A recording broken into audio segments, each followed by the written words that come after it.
बिस्मिल्लाहिर्रहमानिर्रहीम। अस्सलाम वालेकुम व्यूअर्स, उम्मीद है आप सब खैरियत से होंगे। मैं हूँ आपकी होस्ट मुक़द्दस शफ़क़त और आज हम करने जा रहे हैं एपिसोड 6 की reading. First of all welcome back to the channel. अगर आप चैनल पर नए हो तो सबसे पहले चैनल को सब्सक्राइब कर दो, बेल आइकन को लास्ट में हिट कीजिएगा।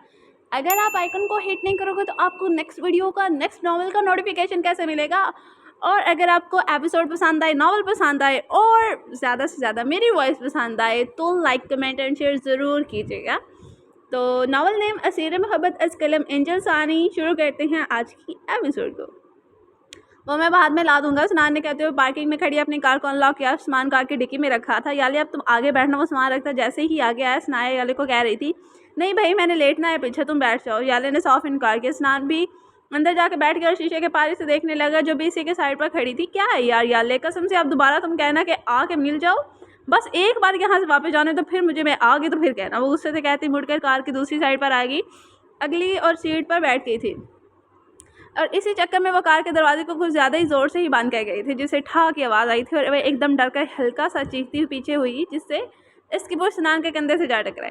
इसका लम्स महसूस करता कुछ पल के लिए स्नान साकित हो गया था। आई एम सॉरी, वो शर्मिंदगी से कहती फ़ौरन सीधी होकर बैठ गई थी, नजरें झुकी हुई थी। इट्स ओके यार, पर इसकी शर्मिंदगी दूर करने की गर्ज से लापरवाही से बोला, जबकि वो कुछ बोल भी ना पाई थी। पर नजरें झुकाए दिल ही दिल में याले को अलकबाज से नवाजती, शर्म से पानी पानी हो रही थी। सनान ने कार की वापसी के रास्ते पर मोड़ ली थी। वो छत पर खड़ी चाय पी रही थी जब सनानी से ढूंढते ढूंढते ऊपर गया। दिसंबर की आमद थी, हवा में हल्की हल्की सर्दी की हनकी शामिल थी। वो आसमान पर नजरें जमाए चांद को देख रही थी जो अब पहले से काफ़ी बारीक हो गया था। इसने एक नज़र चांद की जानिब देखा, लेकिन हमेशा की तरह इसी चांद इतना खूबसूरत नहीं लग रहा था जितना सामने खड़ी वो लड़की। वो आसमान पर फिर से फ़ौरन नजरें हटाता मोहब्बत से सनाया को देखता हुआ इसके करीब आकर रुका। तुम अकेली यहाँ क्या कर रही हो माय डियर कज़न प्लस दोस्त? स्नान ने इसके पास चंद कदम के फासले पर आकर रुकता बेतकल्फी से बोला, जबकि सनाया कि तो अब बर्दाश्त ही जवाब देगी। मैं आपकी दोस्त नहीं हूँ स्नान। वो चाय का मग दीवार पर रखती, दांत पर पीस कर हाथों को जलाते हुए बोली, मतलब हद ही हो गई थी। पिछले एक हफ्ते से इसने दोस्त की रट लगाई हुई थी और वो बोल बोल कर था गई थी कि वो इसकी दोस्त नहीं है, पर मुकाबल दी ग्रेट ढीठ शैतान मतलब सनान था। इसे क्या कहाँ से रोना था? अच्छा तो फिर क्या हो, वो खुद ही बताओ तो मैं वही कह लूँगा। वो लापरवाही से बोला, मैं आपकी कज़न हूँ बस। इसने सनान को घूरते हुए कहा, हाँ तो कज़न भी तो और भी बहुत है ना, इसलिए तुम्हें भी कज़न बोलूँगा तो कन्फ्यूजन हो जाएगी ना, तो आसानी के लिए दोस्त बन जाओ मेरी। इसने मशवरा दिया, आप मुझे कज़न सिस्टर कह लिया करो, फिर कन्फ्यूजन नहीं होगी, ठीक है? सनाया ने भी अपनी तरह मशवरा ही दिया था, पर सनान का तो हैरत और सदमे के हमारी आंखों के साथ साथ मुंह भी खुल गया था। अस्तगफिरुल्लाह, अल्लाह माफ़ करे, तौबा तौबा, ये मेरे मासूम कानों से क्या क्या सुन लिया। अल्लाह बख्शे फरमाए तुम्हारी, तुमने तो एक मासूम इंसान के दिल के टुकड़े ही कर दिए थे। या खुदा मुझे सब्र दे। वो आंखें फाड़े ना समझे से स्नान को देख रही थी, जिसने एकदम चलाते हुए अपने कानों का हाथ लगाया था। फिर वैसे ही कुछ कहते कहते बाकायदा पीछे की जानिब घुमा और फिर एकदम सनाया की जानिब मुड़ता इसकी बख्शिश की दुआ करने लगा था और एंड में अपने दिल के बार थपके देता सबब मांग रहा था। जिस घर में वो सब रहते थे वो 2 मंजिला एक खूबसूरत सा घर था। इस वक्त वो जहाँ वो दोनों ही खड़े थे वो घर की छत थी, जिसके इर्द गिर्द की चारदीवारी छोटी थी। उस घर के लुक के हिसाब से वो दीवार सनाया की टांगों से कुछ ऊपर तक आ रही थी। क्या हो गया आपको, ऐसे क्यों बिहेव कर रही है? वो माथे पर बाहर डाले बोले, पागल कुत्ते ने काट लिया था ना, इसलिए अब डांस कर रहा हो, नजर नहीं आ रहा क्या सदमे से निकलने की कोशिश कर रहा हो? वो तड़का बोला, कौन सा सदमा? वो फिर कंफ्यूज से सवाल करने लगी, वही जो तुमने मेरे मासूम से नाजुक से नादान से प्यारे से भोले से दिल को वो मुँह गाड़ कर बोला, पागल ना हो तो मैं यहाँ बीवी बनाने को हाफ सो जा रहा हूँ और इसको कज़न से तोबा तोबा अस्तगफिरुल्लाह, बंदा पानी की टंकी में गोता खा के मर जाए पर कज़न की आंखों में डूब कर मोहब्बत ना करे। वो दिल में झलका बोला, जो बेचारी अभी तक कन्फ्यूजन सी ऐसे देख रही थी। सनान आप पागल हैं क्या? था नहीं, हो गया हूँ तब से जब से तुम आई हो, और यकीन जानो अब सनान को अपना ये पागलपन भी बड़ा अजीज हो गया। My dear cousin plus sweet friend, वो गंभीर लहजे में कहता एंड में वापस इसे जिज करते हुए बोला था। वो जो गौर से इसकी बात को सुनती समझने की कोशिश कर रही थी, फ्रेंड नामा सुनकर सब बोलती आंखों को सख्ती से मीच गई। ओ सनान, आप ना इंतहाई कोई बिगड़े हुए इंसान है, सुधर जाएं। अपने सर पर हाथ मारते हुए ऐसे जता कर बोली जैसे इसके इल्म में इजाफा कर रही हो। बिलमुकाबिल खामोश खड़ा इसे देखने लगा था, फिर 2 कदम इसे नज़दीक आया। सनाया से अपने करीब आता देखकर एकदम घबरा कर पीछे थी, जिससे इसकी कमर दीवार से जा टकराई थी जो इनके घर के छत के इर्द गिर्द बनाई गई थी। मोहब्बत बिगाड़ देती है प्यारी मोहतरमा, और मोहब्बत से बिगड़े लोग कब सुधरते हैं? वो चांद की रोशनी में नजर आते इसके चेहरे को आंखों में से जाए मोहब्बत से भरपूर लहजे में बोला, पर काश सनाया भी इसका ये मोहब्बत भरा लहजा पहचान पाती। वो तो इसे से और इसकी मोहब्बत से सिरे से अनजान आहान की मोहब्बत में डूबी हुई एक लड़की थी। इसके बाद सुनकर वो इसे देखने लगी जो सनाया पर ही नजरें जमाए खड़ा था, पर मद्दम अंधेरे में वो इसकी आंखों में अपने लिए चलते मोहब्बत के दियों को नहीं देख पाई थी। पर असल अंधेरा इर्द गिर्द नहीं इसकी आंखों में था, तभी तो अपने सामने खड़े इस आशिक को नहीं देख पा रही थी जो अपना सब कुछ इस पर कुर्बान करने के लिए तैयार बैठा था। वो एकदम पलटी, आसमान पर नजर जुआ गई। मोहब्बत बिगाड़ती नहीं है, मोहब्बत एक ही तो है जो हर बिगड़े हुए को सुधार देती है। हमारे हाथों और पैरों में महबूब के नाम की जंजीरें डालकर हमें हर उस जगह जाने से और हर वो काम करने से रोक देती है जो महबूब को नापसंद हो, ख्वाह फिर चाहे हमें नशे की लत ही क्यों ना हो। वो काम करने की हम रुक जाते हैं, ये सोच कर कि ऐसा करने से कहीं हमारा मनचाहा शख्स नाराज़ ना हो जाए। और पता है वो रुकी, वो एक गहरा सांस वापस बच गया, फिर पलट कर स्नान को देख कर बोली, मनचाहे इंसान की नाराज़गी बड़ी जानलेवा होती है। ऐसे सुली पर लटकाती है जहाँ सांस ना आता है लेकिन फिर भी महसूस होता है। और पता है वो रुकी, एक गहरा सांस वापस फिर पलट कर स्नान को देखा, मन चाहे शख्स की नाराज़गी बड़ी जानलेवा होती है। सिर पर लटकाती है जहाँ सांस तो आता है लेकिन फिर भी महसूस होता है जैसे हम जिंदा रह कर बीमार रहे हों। मुदाम सादे से सुन रहा था, ये बात इसे बेहतर कौन जान सकता। सनाया की नाराज़गी ने सच में इसे ऐसी ही सूली पर तो लटकाया था, तो क्या मोहब्बत बिगाड़ती नहीं है इंसान को। इसने बोझ कहा के सवाल किया और सनाया के सामने आता दीवार पर इसकी जाने मुँह करके उठता बैठ गया। बिगाड़ती है ना तब जब दिल व दिमाग पर नई नई मोहब्बत का हमार चढ़ा हो, तब ना पैर ज़मीन पर टिकते और ना ही दिमाग ठिकाने रहते। इंसान खुद को हवाओं में महसूस करता है, इसे लगता है जैसे इसने दुनिया फदा कर ली। फिर इस मोहब्बत के रंग इसे बिगाड़ते हैं, लेकिन हर बार मोहब्बत मिल जाए ऐसा थोड़ी होता है। इसने मद्दम मुस्कुराहट से स्नान से सवाल किया, इसका रंग उड़ा, ये तो इसने सोचा ही नहीं था। एक पल के लिए इसे खौफ महसूस हुआ था।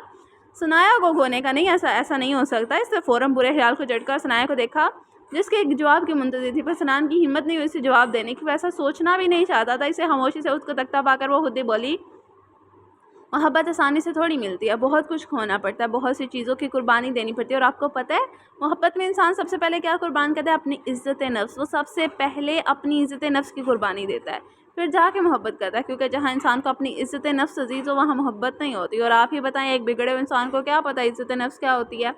इसलिए मोहब्बत से बिगड़े इस इंसान को मोहब्बत न मिलने की तड़प ही सुधार देती है। फिर जब इंसान अपनी पसंद का हर काम छोड़कर वो करने लग जाए जो इसकी महबूब की मर्ज़ी हो, और हर इस काम से खुद को बाज रख ले जो महबूब को नापसंद हो, तो सुधरा हुआ ही बन जाता है ना।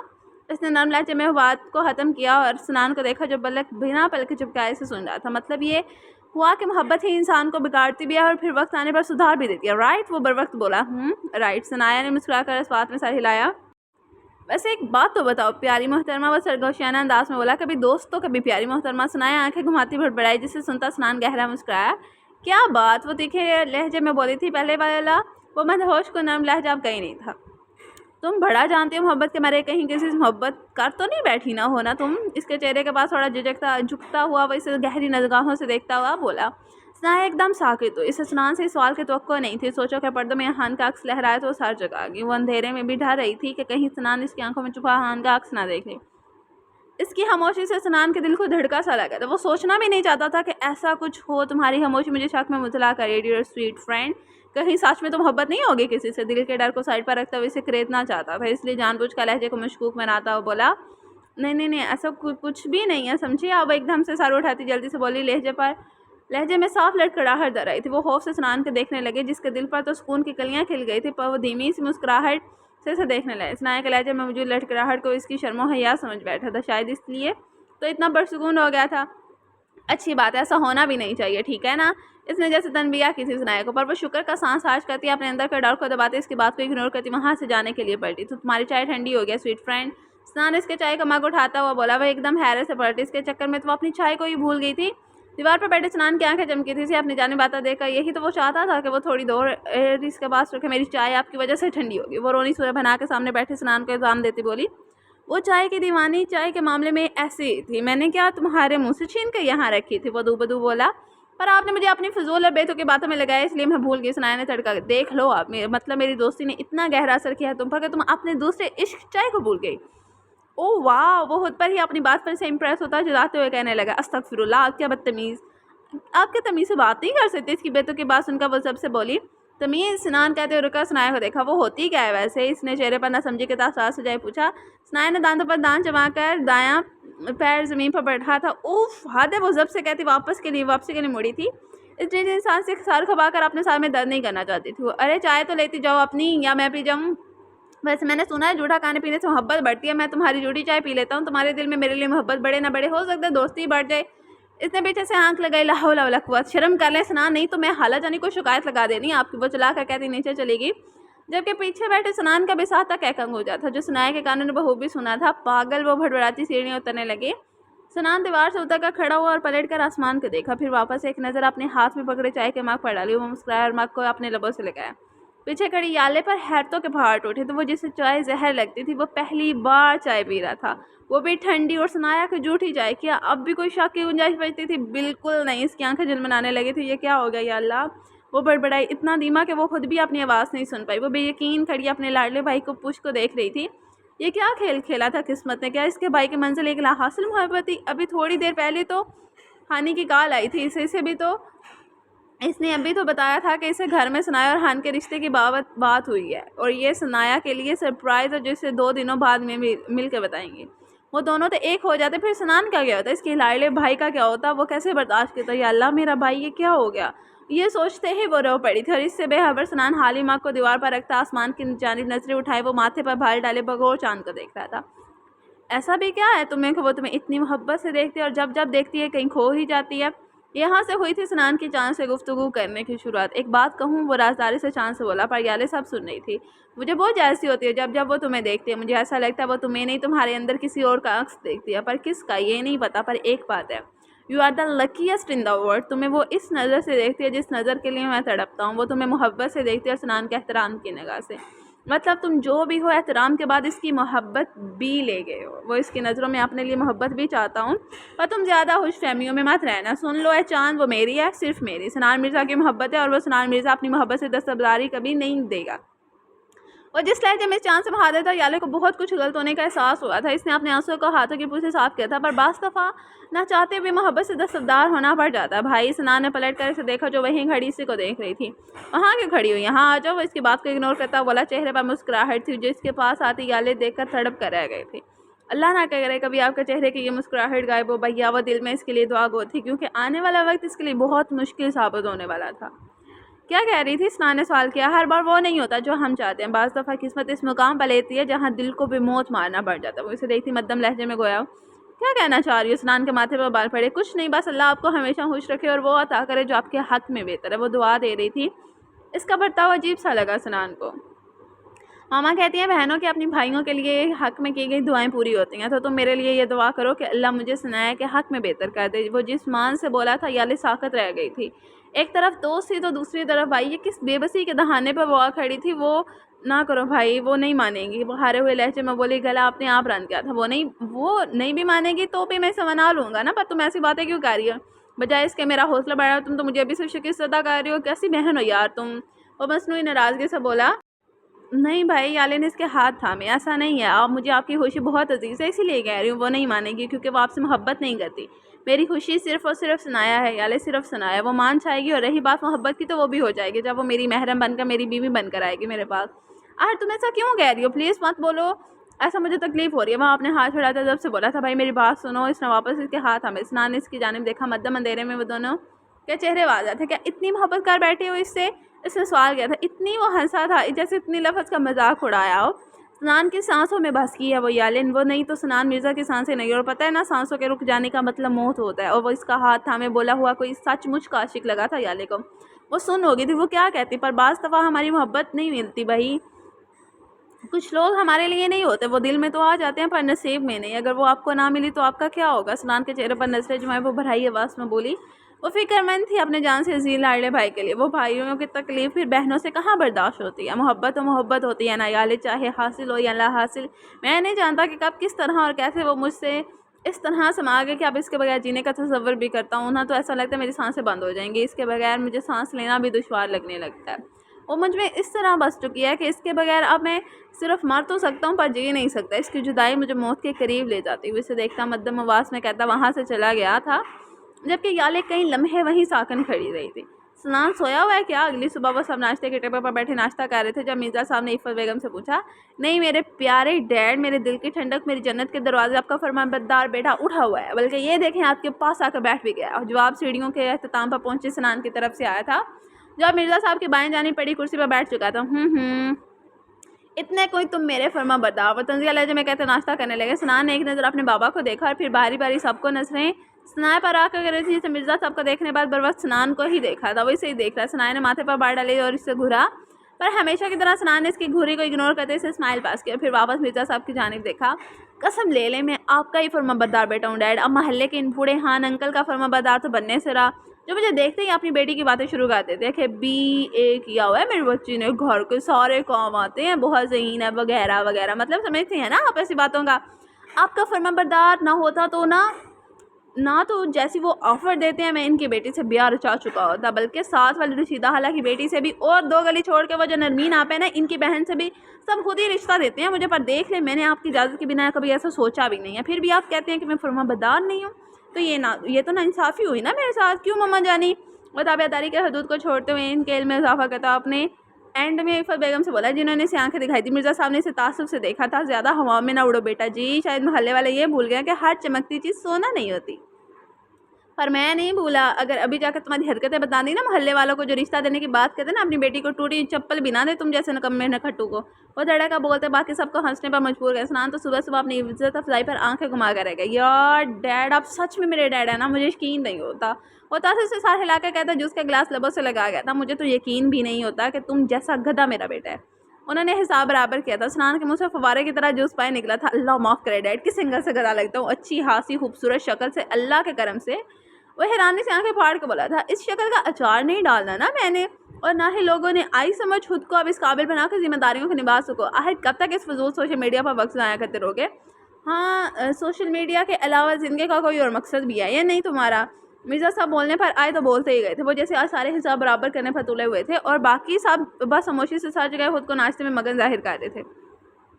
जब इन दोनों की ऐसी सीरियस गुफ्तगू होती तो इनमें कोई तीसरा नहीं बोलता था, है ना मकसद डैड? और यकीन जाने बहुत ही नेक मकसद है वो। बाकी सारी बात में मकसद को अचक अज़म से बोला। इसके बाद सुनकर मिर्ज़ा साहब के तने साहब को डिलीवर। और क्या मकसद है वो? स्नान को देखते वो अपने लफ्ज़ों पर जोर देकर बोले थे, आपके लिए और मामा के लिए एक प्यारी से बहू लाना। वो एक नज़र सनाया को देखता, ताबेदारी से संजीदगी से गई। इसकी बात पर साहब ने अपना माथा पीटा। सनाया इस रीड को देखकर रह गई। बेगम अपने इस लाड़े को समझा लो, मेरा दमाना हराम कर, बस फजूल बकवास करवा लो जितनी भी करवानी है इससे। वैसे घुरी से नवाजते हुए दान पीस का इफ़ा बेगम से मुखातिब हुए, क्या डैड यार, इतना नेक मकसद बता रहा हूँ मैं आपको अपना। वैसे आपको नहीं लगता कि मेरी अपनी शादी की उम्र हो गया, ज़माना बड़ा खराब है डैड, आपके बेटे को बिगाड़ देगा, इसलिए वक्त रहते ही मेरी शादी करके मुझे सुधार लें, फिर नहीं कहिएगा कि मैं बिगड़ गया हूँ या हाथ से निकल गया हूँ। वह हाँ का मशवरा देते हैं। नाश्ते में मगन हो गया। मिर्ज़ा साहब ने तासुब से साहिल आया, एक पहले से ही बिगड़े हुए उल्लू के पट्टे को और क्या बिगाड़ेगा ज़माना, और मेरे हाथ में आए ही कब थे जो मैं तुम्हारे हाथ से निकल जाओगे, जाने का दुख मनाऊंगा। वो जुटा कर इस पर अच्छा खासा तंज करते नाश्ता करने लगे थे। अल्लाह अल्लाह, क्या चीज़ है ये? सुनाया हैरत से बड़बड़ाई। सुना ने इसकी बड़बड़ाहट सुनी और इसे देखा। अगर मैं लड़की होता ना तो यहाँ मैं कहता, मैं चीज़ बड़ी हूँ मस्त मस्त। वो इसे देखता, होठों को ज़बरदस्ती मुस्कुराहट में डालकर पलकों को 3-4 बार तेज़ी से झपकता और सार को थोड़ा झटका बड़े सीरियस अंदाज में बोला। याले के मुँह से बेसाहता कहकर निकला था। सुनाया दांत पीसती सार चुकाई, जबकि इफ़त बेगम और मिर्ज़ा साहब बस गहरा सांस भरते नफ़े में सारे लागे थे। इस शैतान का वो कुछ नहीं कर सकते थे। ये सच में मेरा बेटा है। मिर्ज़ा साहब इफ़त बेगम को देखते चेहरे पर बेयकीनी के साथ से दुख से बोले, इस सच में मेरे डैड है। सनान भी इन्हीं के अंदाज में इफ़त बेगम से गोया हुआ, तो वह इन दोनों को देखती जब से गहरा सांस लेती, अपने हाथ इनके सामने बारी बार जोड़ गई थी। I am sorry but uncontrollable. खुदा के लिए मुझे बख्श दे दो आप दोनों बाप बेटा। हद नहीं होगी, मेरा बेटा मेरा डैड पागल कर दिया आप दोनों ने मुझे तो। वो गुस्से से आग भगोला होते बोली थी। सनान चेहरा झुकाता अपनी हंसी कंट्रोल करने की कोशिश करने लगा। इसके साथ साथ याले और सनाया भी हंसने लगी, जबकि मिर्ज़ा साहब बस आंखें घुमा कर रह गए थे। क्या मम्मा जान यार, आप तो गुस्से ही होगी, बीपी हाई हो जाएगा आपका।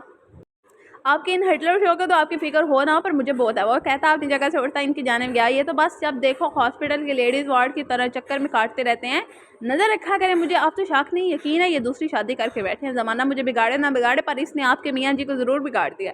वो सीरियस अंदाज में धीरे धीरे बेगम के कान में बाढ़ डालता इनका सार चुनकर फ़ौरन वहाँ से बाहर की जाने भागा था, क्योंकि हैरत और सदमे में जाती बेगम का हाथ सीधा इनकी चप्पल पर गया था। अब शर्म कर लो सनान, बाबा है वो तुम्हारे, इनके बारे में ऐसा कैसे बोल सकते हो? तुम वो गुस्से से बोली थी। लानत तुम्हारे मुंह पे, गधे की औलाद, उल्लू के पट्टे, बेगैरत। न जाने मेरी किस गलती की सजा की सूरत में ऐसी कमीनी और बेगैरत औलाद मिली है जो मुझे अपने ही माँ बाप के रिश्ते में शक डलवा रहा है। मिर्ज़ा साहब जो आंखें फाड़े और मुंह खोले सदमे में जाते इसकी बात सुन रहे थे, एकदम होश में आते बरस पड़े थे। सुनाया तो जैसे होश में ही नहीं थी, सच में वो शैतान ही था। मिर्ज़ा साहब बिल्कुल दुरुस्त कहते थे, जबकि याले अपने मुंह पर हाथ रख दी, हंस हंस कदोरी हो गई थी।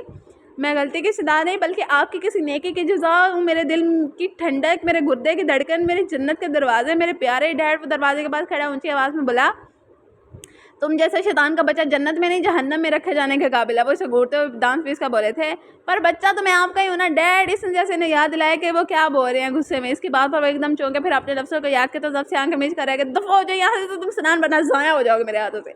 और मटियाँ बेच कर सकती तो बोले थे। अब स्नान खामोश हो गया था। आज शायद कुछ ज़्यादा ही गुस्सा दिला दिया था अपने बाबा जान को इसने।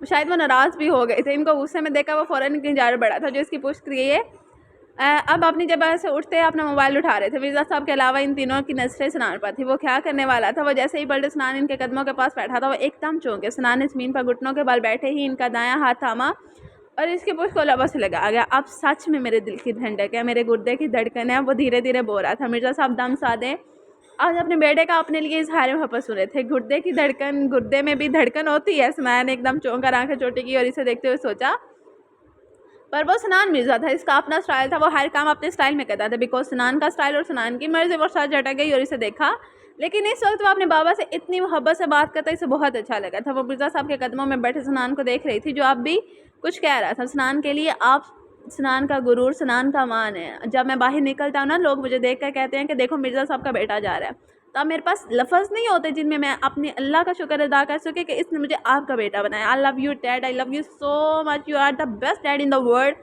बहुत बुरा बेटा हूँ ना, बहुत परेशान करता हूँ आपको, इसलिए आप मुझे सज़ा दें। मुझे आपकी हर सज़ा कबूल है। आप चाहते हैं ना मैं आपका काम संभालूँ, आप तो ठीक है, आई प्रॉमिस कल से चलूँगा आपका साथ ऑफिस और दिल लगा कर मेहनत भी करूँगा। आपको कभी मायूस नहीं करूँगा। पर आप सनान से नाराज़ मत होना। सनान आपकी नाराज़गी बर्दाश्त नहीं कर सकता। सनान के लिए आप मामा याले और वो रुका सनाया का नाम कैसे लेता और आपकी होने वाली बहू सनान की ज़िंदगी हो।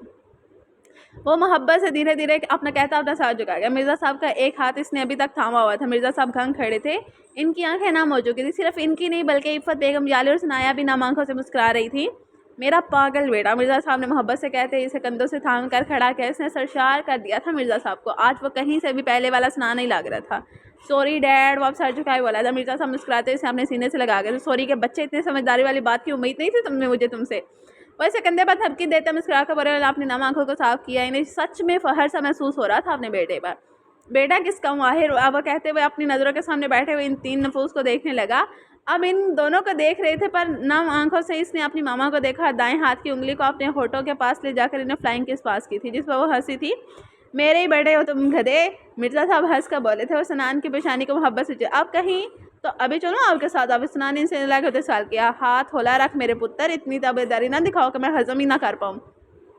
वैसे हाथ दिखाते हुए बोले तो स्नान सर झुका के हंसा। काली चलना, आज बहनों के साथ एंजॉय करो, इनको कहीं बाहर ले जाओ। वो स्नान के चेहरे के तासरात को बगौर जांचते संजीदगी से बोले। जहाँ स्नान ने बहनों से उनका आंखें फाड़ कर देखा, घर बस आने से पहले जोड़ दिया मेरा। वो सदमे से बड़बड़ा के रह गया, जबकि मिर्ज़ा साहब मुस्कुराहट जब्त करते इसका कंधा सबका बाहर की जाने बैठ गए थे।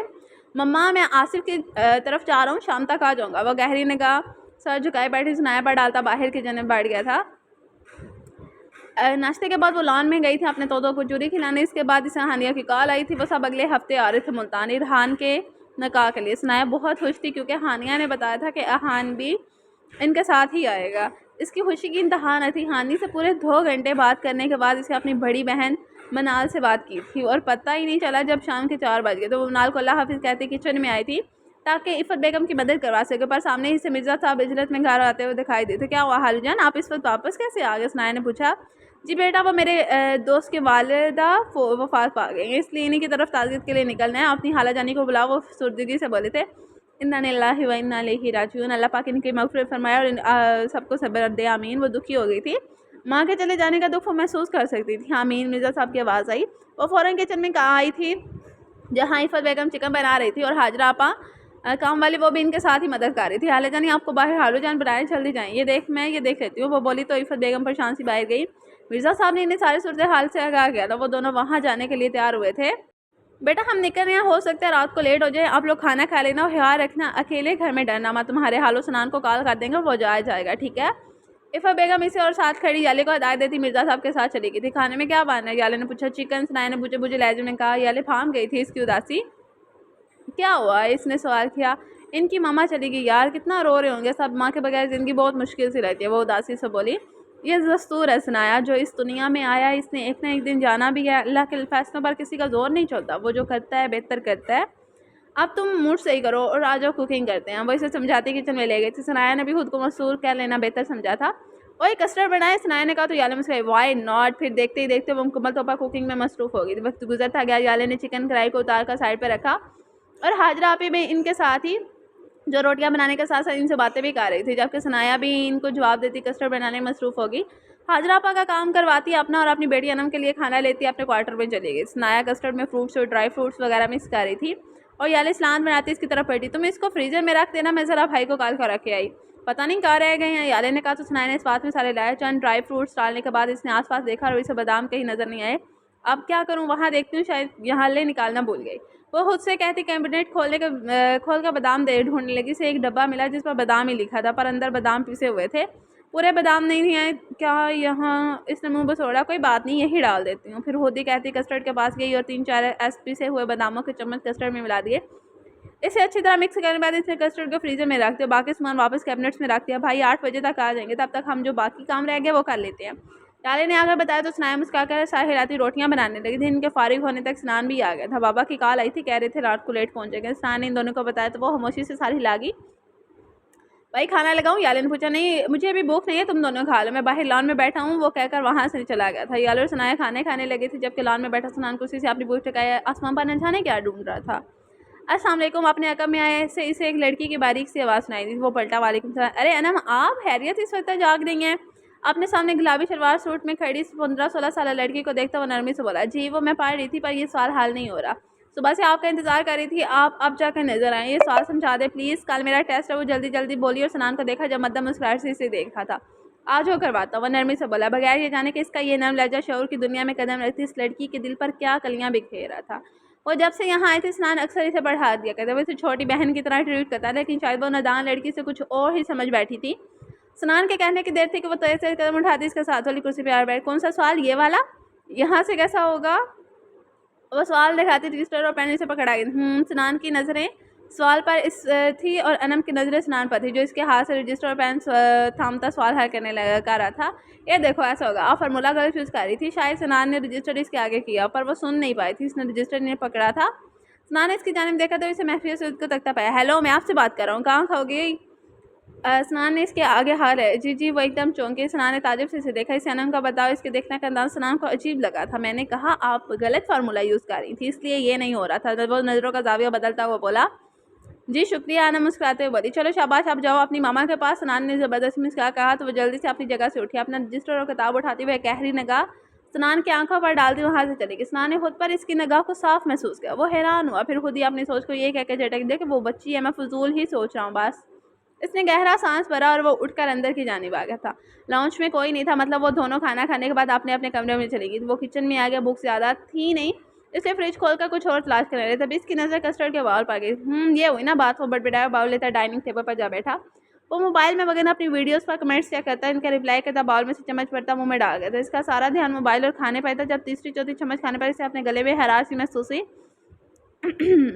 इसने अपना गला खंगारा था। फिर एक नज़र कस्टर्ड को देखा। कोई सोच आते ही माथे पर बाल पड़े, लेकिन फिर फ़ौरन अपना ख्याल झटकता वापस खाने में और मोबाइल में मगन हो गया था। ओए सनाया, तुमने इसमें बादाम डाले हैं? कमरे में बैठी याले ने दूसरी चम्मच मुंह में डाली थी। हैरत से पूछनी। हाँ क्यों? वो न समझी और मूवी देखने लगी, वो जो दोनों मोबाइल पर लगाए बैठी। पागल, तुम भूल गई क्या स्नान भाई को बादाम से एलर्जी है? दुआ करो उन्होंने ना खाया अभी तक। याले जल्दी से कहती बाहर की जाने आगे थे। सनाया की आंखें खुली थी। और शिट, ये मैं कैसे भूल गई, इसलिए तो वहाँ बादाम नहीं रखे थे। याले ने वो भी परेशानी से बड़बड़ाती इसके पीछे ही भागे थे, पर तब तक बहुत देर हो चुकी थी। याले जैसे ही नीचे पहुंची, सामने का मंजर देखकर साख्त रह गई थी। भाई, वो खौफ से कहती सनान की जानिब देखी जो सीढ़ियों से चंद कदम के फासले पर खड़ा गहरे गहरे सांस पर तक खांसते हुए सांस लेने की कोशिश कर रहा था। पीछे से आते सनाया सीढ़ियों पर ही जम गई थी।